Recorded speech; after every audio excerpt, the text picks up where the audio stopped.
लिखना heading ether के रासायनिक गुण, ईथर के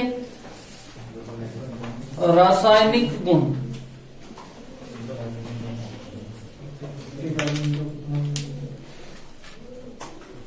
ईथर के रासायनिक गुण। अब देखो ईथर के रासायनिक गुण देखो। मेरे को एक बात बताओ, ईथर क्या होता है भैया? ROR, यही है। या क्या मैं कह सकता हूं ये भी ईथर है क्या?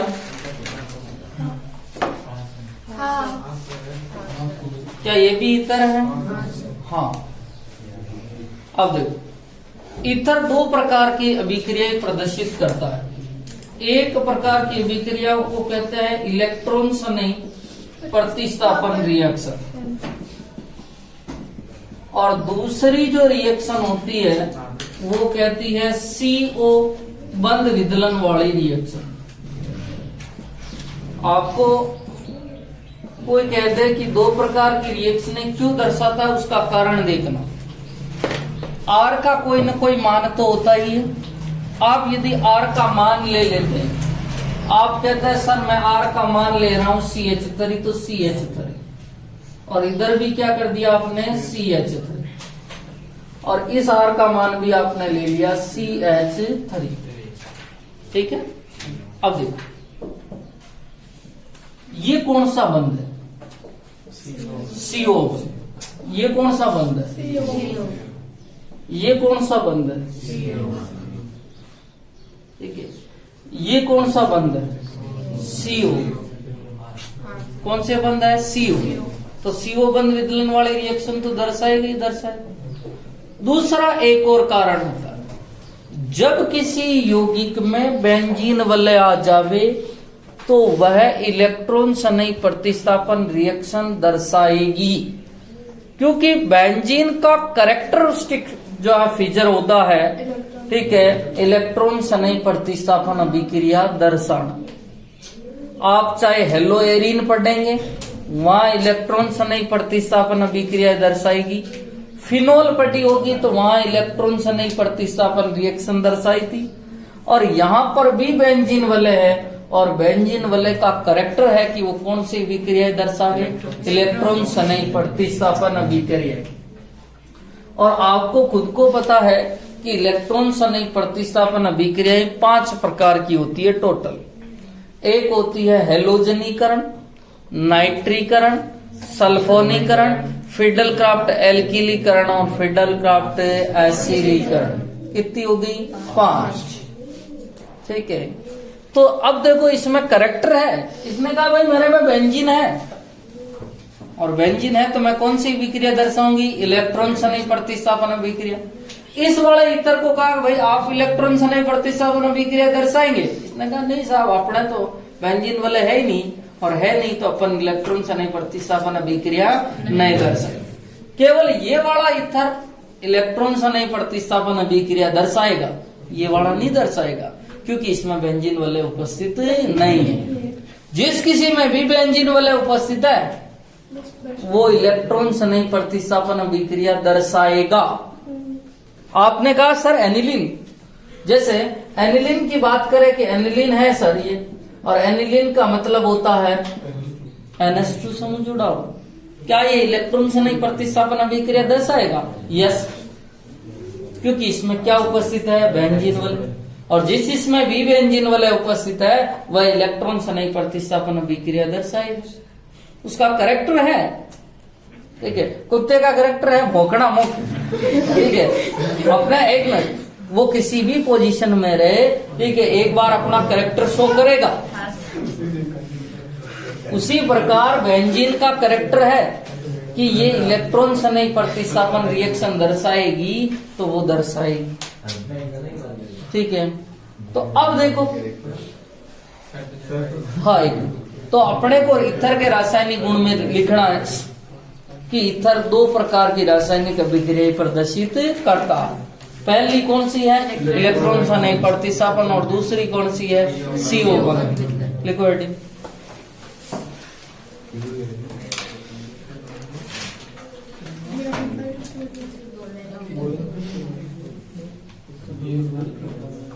ईथर दो प्रकार के, हाँ ये बना के लिख देना नीचे। ईथर दो प्रकार की रासायनिक अभिक्रिया प्रदर्शित करता है।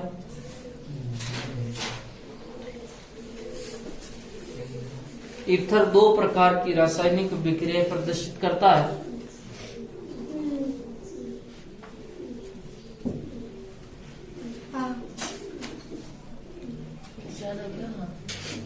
पहले लिखना सी, सॉरी इलेक्ट्रॉन्स नहीं, प्रतिस्थापन रिएक्शन। और दूसरी लिखना CO बंध विचलन वाली रिएक्शन।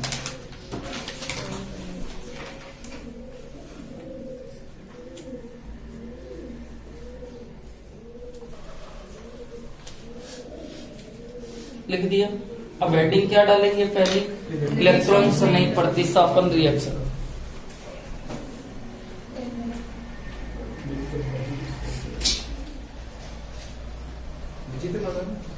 हाँ ये बना ले दोनों।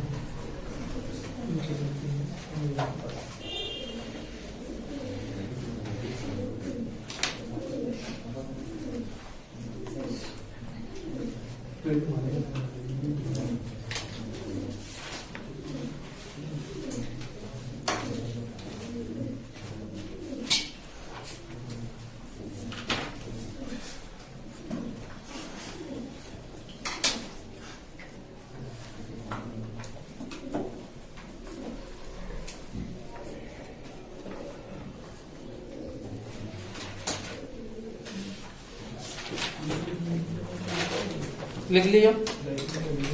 हाँ अब देखो, अपन पढ़ रहे हैं इलेक्ट्रॉन से नहीं प्रतिस्थापन रिएक्शन, और आपको खुद को पता है कि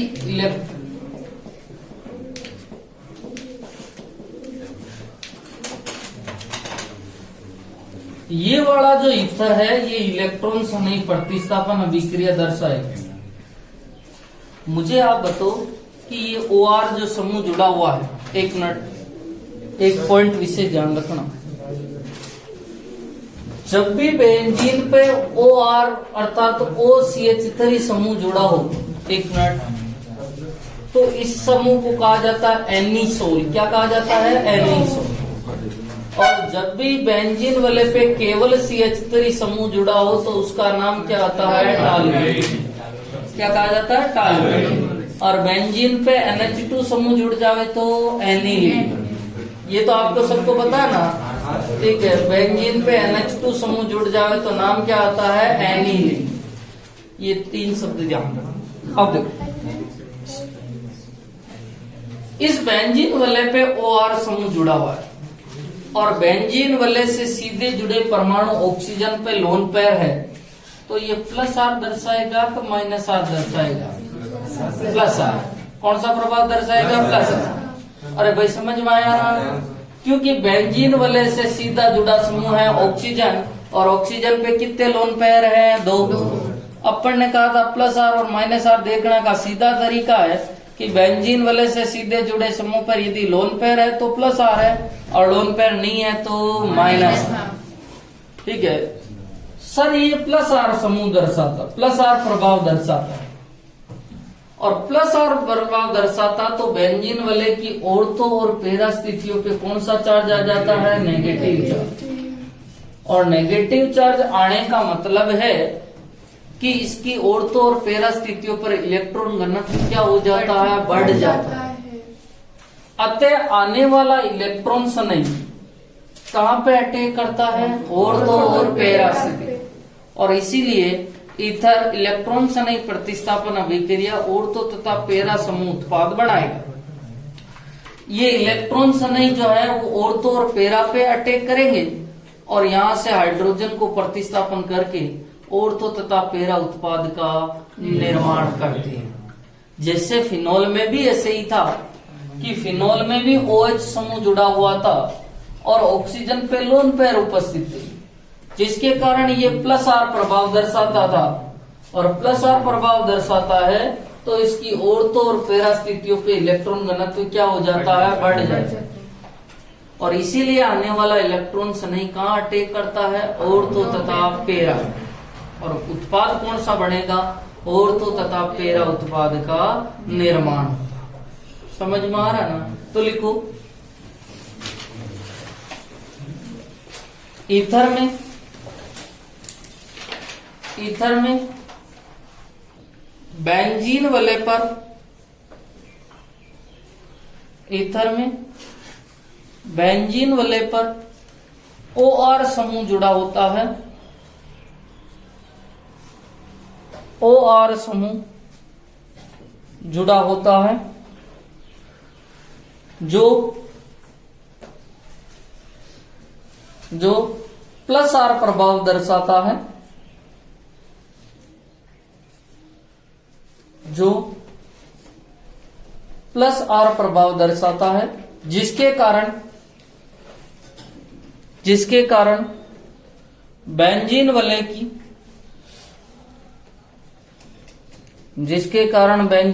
की ऑर्थो तथा पैरा स्थितियों पर,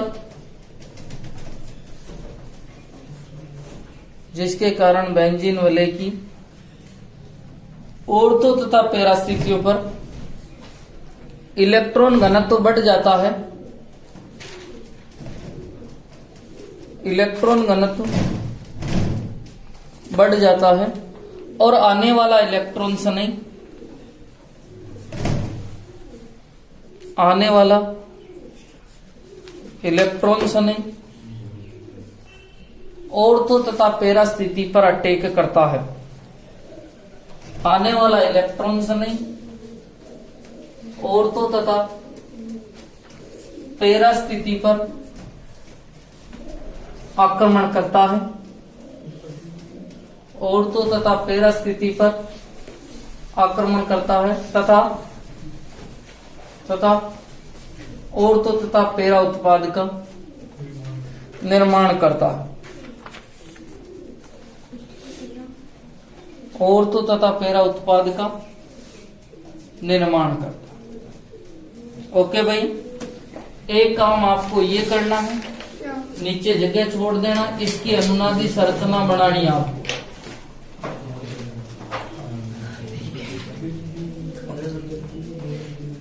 अरे भाई, इसकी अनुनादी संरचना बना लोगे ना? जिस तरह एनिलीन की अनुनादी संरचना फिनोल की होती है, उसी प्रकार इसकी होती है। ठीक है, इसके लिए जगह छोड़ देना, ये लिख के अनुनादी संरचना बनानी आपको, है ना?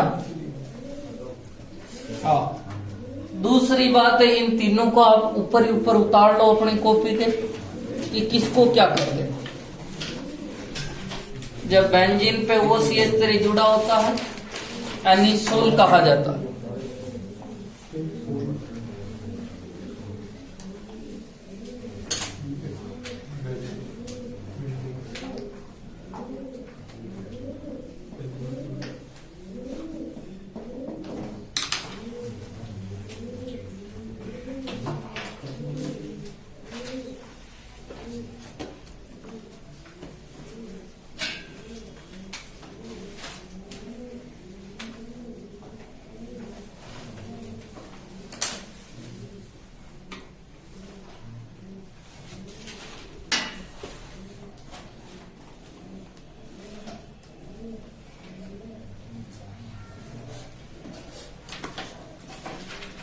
ठीक है, अब अपन इलेक्ट्रॉन स्नेही प्रतिस्थापन रिएक्शन देख लेते हैं कि कौन कौन सी इलेक्ट्रॉन स्नेही प्रतिस्थापन रिएक्शन है, ये दर्शाए।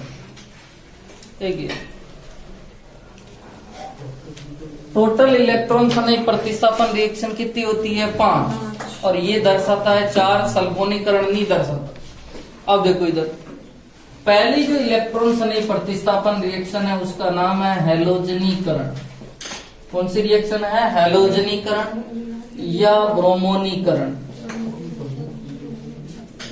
हैलोजनीकरण में किसका योग होगा भैया? हैलोजन। एक मिनट कॉपी बंद करना, समझना था सर, हैलोजन का योग होगा। ठीक है, आपको पता है ये है मेरे पास में OCH3 अर्थात एनिसोल है। एनिसोल की क्रिया Br2 के साथ में करवा देता हूं। किसके साथ में करवा देता हूं? Br2। और आपको पता Br2 के साथ मैं करवाऊंगा तो Br कहां पर जुड़ेगा भैया, ऑर्थो या पैरा, ठीक है, या तो ऑर्थो पे जुड़ेगा या पैरा पे। तो OCH3 ऑर्थो पे जोड़ता हूं और एक उत्पाद को कहां पे जोड़ता हूं भैया, पैरा पे, OCH3 और इधर है Br, साथ में क्या निकल जाएगा भैया, HBr। क्यों निकला है आपको खुद को पता है कि यहाँ पर जुड़ेगा, ठीक है, यहाँ पर हाइड्रोजन पहले से ही उपस्थित होता है, Br2 जुड़ेगा तो यहाँ से क्या निकल जाएगा, HBr और Br यहाँ जुड़ जाएगा। इसी तरह से पैरा। हाँ एक मिनट, आपको पता OCH3 को क्या नाम दिया जाता है, एनिसोल। तो क्या मैं इसको कह दूं ऑर्थो ब्रोमो एनिसोल, क्या कह सकता हूँ, ऑर्थो ब्रोमो एनिसोल। और इसको क्या कह दूं, para bromo anisole, para bromo anisole, ठीक है। पहली रिएक्शन हो गई है, ठीक है। नेक्स्ट बात करूं दूसरी जो रिएक्शन है, और दूसरी रिएक्शन का नाम क्या है, नाइट्रीकरण। और नाइट्रीकरण में किसका योग होता है, NO2 का, किसका योग होता है, NO2। और आपको बता सांद्र HNO3 प्लस सांद्र H2SO4 आते हैं, ठीक है। तो देखो ये है मेरे पास में एनिसोल, एनिसोल की क्रिया आप सांद्र HNO3 और सांद्र H2SO4 के साथ में करवाते हैं तो NO2 का योग होता है। केवल सांद्र H2SO4 हो तो सल्फोनीकरण होता है, ठीक है। फिनोल में थोड़ा सा एक्सेप्शन है, वहां तनु और सांद्र दो अलग अलग होते हैं। तनु होता तो एक NO2 चिपकता, जबकि सांद्र होता तो 3 और पिक्रिक एसिड बनता। यहाँ जो है सांद्र HNO3 प्लस H2SO4 एक NO2 चिपकाएंगे। अब यहाँ पर कहां पे चिपकाएंगे भाई, या तो ऑर्थो पे या पैरा पे, सही है। प्लस और कहां पे चिपकाएंगे भैया, पैरा पे, ठीक है। हाँ इसका कोई नाम बोलेगा भैया, ऑर्थो नाइट्रो एनिसोल, इसका तो नाम हो जाएगा ऑर्थो नाइट्रो एनिसोल। और नेक्स्ट वाले का पैरा नाइट्रो एनिसोल। हाँ एक ध्यान रखना, दोनों में से मेजर जो उत्पाद बनता है वो पैरा वाला बनता, ये अल्प बनता है जबकि ये मुख्य बनता, और ये भी अल्प बनता है जबकि ये मुख्य। और आपको बताओ तो फिनोल में अपन ने जब NO2 चिपका था तब अपन ने बात भी करी थी कि एक जगह तो इंटर मोलिकुलर हाइड्रोजन बंध बनता है और एक जगह इंट्रा बनता था। यहाँ कोई भी बंध बढ़ता नहीं, क्योंकि यदि यहाँ हाइड्रोजन होता तो बढ़ने के चांस होते, पर यहाँ पर हाइड्रोजन उपस्थित नहीं, या तो कार्बन है उससे जुड़ा हो। तो उतारो जल्दी से। तीसरी रिएक्शन लिखना, फ्रीडल क्राफ्ट रिएक्शन। और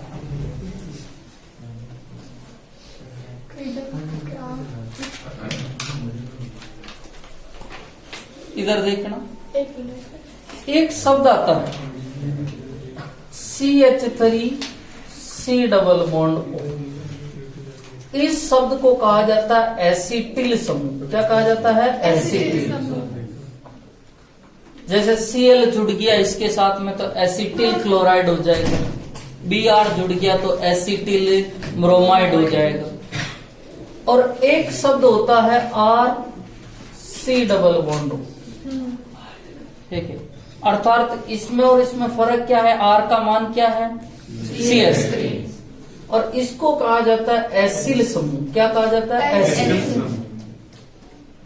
अर्थात रिएक्शन में ये यदि जुड़ेगा तो एसिलीकरण रिएक्शन होती है, और इसी में यदि इसका मान CH3 लिख दे तो नाम क्या हो जाता है, एसिटिलीकरण, ठीक है। और एसिटिल शब्द जो है वो 2 कार्बन वालों के लिए आता है। कितने कार्बन वालों के, 2 कार्बन। जैसे आप एसिटिक अम्ल कहते हैं, देखो शब्द आया एसिटिक, वैसे एसिटिल, ठीक है।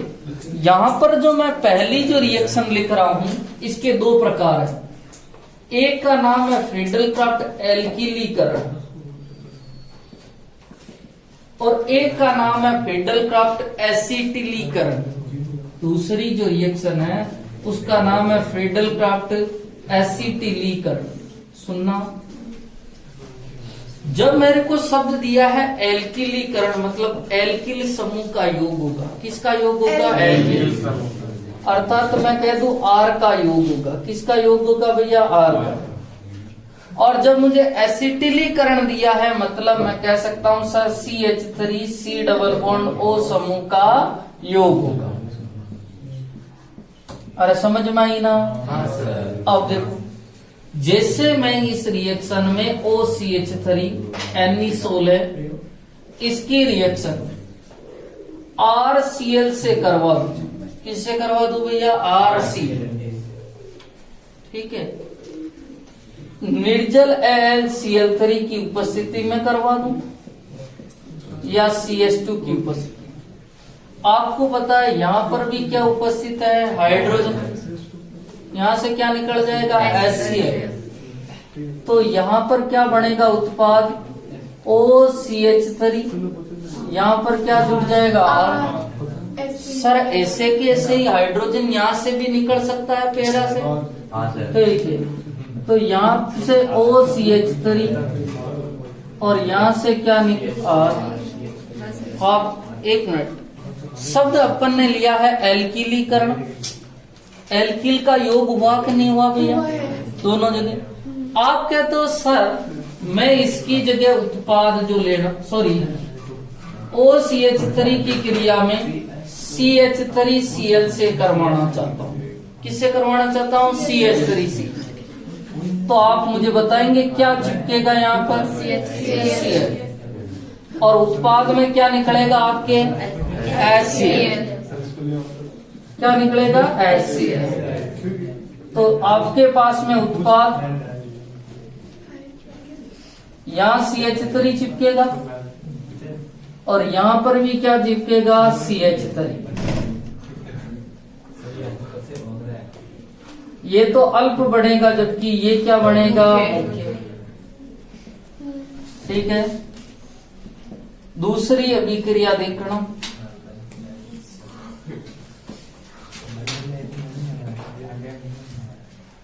ये मेरे पास में OCH3 है, इसकी क्रिया CH3 C double bond O Cl।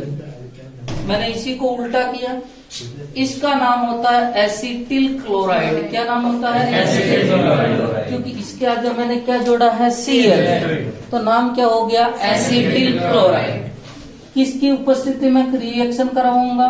निर्जल AlCl3 या CH2। यहां से क्या निकलेगा भैया? H और यहां से Cl। मुझे बताओ ये वाला जुड़ेगा कि ये वाला जुड़ेगा? ये वाला।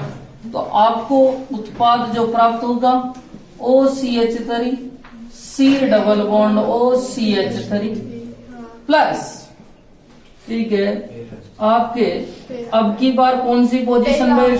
C double bond OCH plus साथ में HCl। ये अल्प बनेगा, जबकि वो क्या बनेगा? मुख्य। ये ऑर्थो वाला है, जबकि ये पैरा। समझ में आई? तो अपन ने 4 रिएक्शन पढ़ी। एक हेलोजनीकरण, नाइट्रीकरण, फ्रीडल-क्राफ्ट एल्किलीकरण और फ्रीडल-क्राफ्ट एसिटिलीकरण।